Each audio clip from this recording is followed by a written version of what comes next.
अनीका और गुंजन दोनों एक पड़ोस में रहती थीं। दोनों एक साथ मिलजुल कर रहती और एक दूसरे की मदद भी किया करती थीं। एक दिन उनके गांव में बैगन बेचने वाला आता है। अनीका, अरे ओ अनीका, बैगन बेचने वाला आया है। अगर बैगन लेने हो तो जल्दी बाहर आ जाओ, फिर मत कहना मुझे बताया नहीं। जल्दी बाहर आ जाओ, ताज़ा ताज़ा बैगन लाए हैं भैया। इस तरह अगर गुंजन कोई सब्जी लेती तो अनीका को आवाज़ दे देती, और अगर अनीका सब्जी लेती तो वो गुंजन को बता देती, गुंजन गोभी बेचने वाली अम्मा आई हैं, अगर लेनी हो तो जल्दी आ जाओ। गुंजन और अनीका हर रोज़ ऐसे ही किया करती थीं। एक रोज़ दोपहर का टाइम था और मटर बेचने वाला आया। मटर ले लो मटर, एकदम ताज़ा ताज़ा मटर है। मटर वाले की आवाज़ सुनकर गुंजन बाहर आ जाती है। भैया, क्या भाव बेच रहे हो मटर? बहन जी 10 रुपए किलो है, ले लो बहन जी, बहुत अच्छी मटर है, एकदम ताज़ा ताज़ा मटर है, अपने खेत से आज ही तोड़ी है। ठीक है भैया, 1 किलो कर दो। गुंजन हर बार की तरह इस बार भी अनीका को आवाज़ देती है। अनीका, ताज़ा मटर है, अगर लेनी हो तो जल्दी आ जाओ।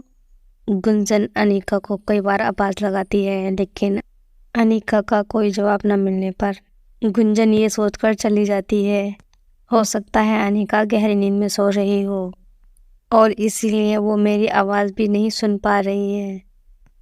गुंजन जब शाम को मटर छीलने बैठती है तो गुंजन हैरान हो जाती है, ये कैसे हो सकता है, क्योंकि मटर के दाने में मटर नहीं, सोने के दाने थे। जब शाम को गुंजन का पति आता है, लाओ गुंजन, जल्दी से खाना लाओ, मुझे बहुत भूख लग रही है। गुंजन अपने पति को मटर की सारी कहानी बता देती है। उसका पति ये सुनकर खुश हो जाता है और कहता है, अरे वाह गुंजन, तो तुमने 1 किलो मटर क्यों ली? तुम्हें तो ज्यादा मटर लेनी चाहिए थी। अब मुझे क्या पता था इसमें सोने के मटर के दाने निकलेंगे, नहीं तो मैं 10 किलो ले लेती। गुंजन का पति लालची किस्म का आदमी था और अब वो सारा काम धाम छोड़कर और अब पूरा दिन मटर के दानों की रखवाली करता रहता है। और सोने की मटर की खबर अनीका के कानों तक भी पहुंच जाती है। जब अनीका को ये पता चलता है कि गुंजन ने जो मटर खरीदी थी उनमें सोने के दाने निकले हैं। गुंजन, तुमने मटर अकेले अकेले खरीद लिए, मुझे बताया भी नहीं। और जब मैं सब्जी लेती हूँ तो मैं तुम्हें आवाज़ ज़रूर देती हूँ। गुंजन, मुझे एक आवाज़ तो दे देती, मैं भी सोने की मटर खरीद लेती। अनीका, मुझे क्या पता था इसमें सोने के मटर के दाने निकलेंगे, और वैसे भी मैंने तुम्हें आवाज़ दिए थे। मेरे कई आवाज़ देने पर तुमने कोई जवाब नहीं दिया। शायद तुम गहरी नींद में सो रही हो। हाँ, उस दिन मैं शायद गहरी नींद में सो गई थी। मुझे तुम्हारी आवाज़ का पता ही नहीं चला। अंजलि, मुझे माफ़ कर दो, मैंने तुम पे शक किया। मैंने सोचा तुमने शायद मुझे आवाज़ ही ना दी हो। अनीका माफ़ी मांगकर वहाँ से चली जाती है।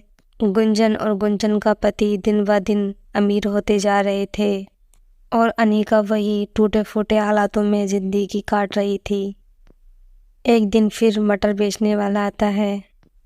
अनीका इस बार मटर 10 किलो ले लेती है, लेकिन इस बार मटर में सोने के दाने नहीं, मटर के दाने थे। और ये देखकर अनीका को बहुत अफसोस होता है। 10 किलो मटर का अनीका करती भी क्या, सारी मटर ख़राब हो रही थी। अनीका ने सोचा क्यों ना कुछ मटर गुंजन को दे आऊँ, कम से कम वो सब्जी बनाकर तो खा लेगी। अनीका कुछ मटर गुंजन को दे आती है। ये सब देखकर गुंजन को अच्छा नहीं लगता है। बेचारी अनीका के मटर में सोने के दाने नहीं निकले और ऊपर से बेचारी के 10 किलो मटर के पैसे भी गए। गुंजन के दिमाग में ये सब चल रहा था। गुंजन अपने पति से बोली, मैं सोच रही थी कुछ सोने के मटर के दाने अनीका को दे आऊं, उस बेचारी के घर के हालात भी ठीक हो जाएंगे। तुम पागल हो गई हो? तुम्हारा दिमाग खराब है क्या? मैं अब सारी जिंदगी काम पर नहीं जाऊंगा और इन सोने के मटर के दाने से ही पूरी जिंदगी को काटूंगा। गुंजन का पति गुंजन को डांट देता है और सोने के मटर के दानों को भी मना कर देता है। एक दिन गुंजन का पति किसी काम से बाहर चला जाता है और गुंजन तिजोरी में से कुछ सोने के मटर के दाने अनीका के घर दे आती है और अनीका सोने के मटर के दाने को देखकर खुश हो जाती है। गुंजन, ये सब करने की क्या ज़रूरत थी? और अगर तुम्हारे पति को पता चल गया तो उन्हें कभी पता नहीं चलेगा, क्योंकि मैंने नकली मटर के दाने रख दिए हैं।